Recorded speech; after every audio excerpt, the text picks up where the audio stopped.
A lawyer's pro-revenge on a landlord. Landlords are assholes, generally speaking. Everyone knows that. But if you think residential landlords are bad, they're nothing compared to commercial landlords. Landlords of commercial buildings are some of the cruelest, nastiest people I've ever come across. This revenge tale is about a commercial landlord, and how I dealt with him. Back in the 90s, sometimes I'd go for lunch at this restaurant in the basement of our building. The place was called The Vault, because it had a massive bank vault that had always been there, dating back to the days before the place was turned into a restaurant. The vault was so huge that they could seat a couple of tables in there, and you could eat dinner surrounded by rows of old, gleaming safe deposit boxes. One day I was there for lunch, and the owner took me aside. "The landlord's driving me nuts," he said. "The landlord drives everyone nuts." I was a subtenant in the same building, sharing space with an older lawyer, Aaron, and the landlord was always causing us trouble. I'd already had a few run-ins with him, and we hated each other on sight. In most jurisdictions, commercial landlords don't need court orders to get you out if you're late with the rent. Instead, they just change the locks, and you find out about it when you show up and your key doesn't work. Every time our landlord had a dispute with anyone, which was often, he'd always threaten to change the locks. He keeps demanding all this stuff for extra rent, and it's really weird, because a lot of it's really old. The restaurant owner showed me a letter the landlord had served on him earlier that day. I looked over the demand, and read a list of expenses for snow removal and parking lot repair and common area flooring and all kinds of crap going back years. I read it all the way to the end, and there it was, the usual clause saying he was going to change the locks if the tenant didn't pay this and do that. From the wording of the demand, it looks like you've been fighting a while. Why did you wait before consulting a lawyer? I asked one of the lawyers I know, and he said it's hopeless. He told me the lawyer's name.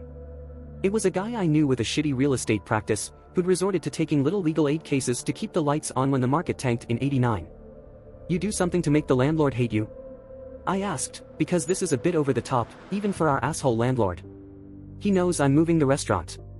I think he's trying to grab as much money as possible before I go. Plus he's giving me grief over the vault. He won't let you take it with you." "Are you kidding? It weighs almost 100 tons, and I don't need it. But the lease says I have to remove it, and that I also have to restore the building to what it was before there was a vault. That would cost a fortune. The asshole landlord says if I leave the vault behind when I move, he'll sue. Send your lease up to my office, and let me look it over," I said. I finished my lunch, and when I got back to my office the lease was waiting for me. It was just as bad as the restaurant owner said. The lease was a renewal of an assignment of a renewal, the original documents dating back to the shortly after W.W.2 when a bank first leased the place and the vault was installed.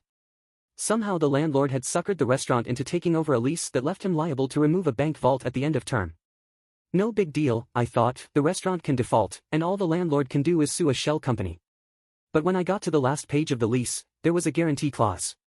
The restaurant owner had personally guaranteed the lease, and he was on the hook for removing a vault weighing 100 tons, and then fixing the place up. It would cost a fortune. The case was hopeless, of course, that was obvious right away. But then I thought about the asshole landlord with his demands and his threats and his rent hikes, and I asked my brain to do me a solid, which it promptly did. I picked up the phone and called the restaurant owner. "I'm fucked, right? You're calling me to say there's no way out." That's what my commercial lawyer already said. But I just thought I'd ask. "I can save you, but it's gonna cost." "How much?" $5,000 in legals, and another G-note for the agent." "Agent? What kind of agent?" "Real estate. Send up a check, certified, and leave the rest to me." The check hit my desk in less than an hour. I went to Aaron's office. "I need a real estate agent," I said. "You buying a house?" "Nope." "Selling a house?" "Nope." By this point I'd been sharing space with Aaron for almost 5 years, and he knew me pretty well. "You pulling one of your stunts again?" he asked. "Yup. But nothing that will get you into trouble. I know a guy." Aaron knew all kinds of guys, and that's one of the reasons he eventually got disbarred. But he knew a guy, and he gave me the agent's name and number, and the next day I paid the agent a visit. I told him what I needed, and we agreed to terms. I gave him some papers and the cash for his fee. A few days later I was again at the vault for lunch. The owner saw me walk in and greeted me himself. "The landlord's here," he said. "Why?" "For lunch, and to be an asshole. Let's sit in the vault room so I don't have to look at his face." He took me to the vault room, and with the door almost completely closed, we had a consultation while we ate pasta and drank red wine. "We're making demand on the landlord," I said, munching on spaghetti carbonara. "Demand? What are we demanding?" I pulled a document out of my briefcase and passed it to him while I sipped my wine. We're demanding that the asshole landlord release all the restaurant equipment, all the fixtures. The ovens, the freezers, the ventilation, everything you need to run a restaurant. The lease exempts all that stuff. He can't stop me taking what I want. The only thing that matters is the vault, and of course I don't want that. I shook my head. You need the vault, I said, and we're demanding that he release the bank vault as well. We're insisting that he let you take it out within 7 business days. You think you can beat the landlord with reverse psychology? You think if you treat him like a 2-year-old, you can manipulate him into doing what you want? We'll find out soon enough. He's had the demand for a couple of days now. The restaurant owner dropped his wine glass and it shattered on the marble floor. You already gave it to him? The restaurant owner said. He got up, swung open the vault door and called for the waiter to clean up the mess. Let's see what the landlord has to say, I told him, and we walked over to the landlord's table. The landlord was a big, beefy man with a big appetite. He sat alone, eating a rack of lamb wolfishly with his hands. My client needs an answer today, I said. The landlord looked up at me as he chewed noisily. I'm the vault's lawyer, I said. I gave you a demand the other day.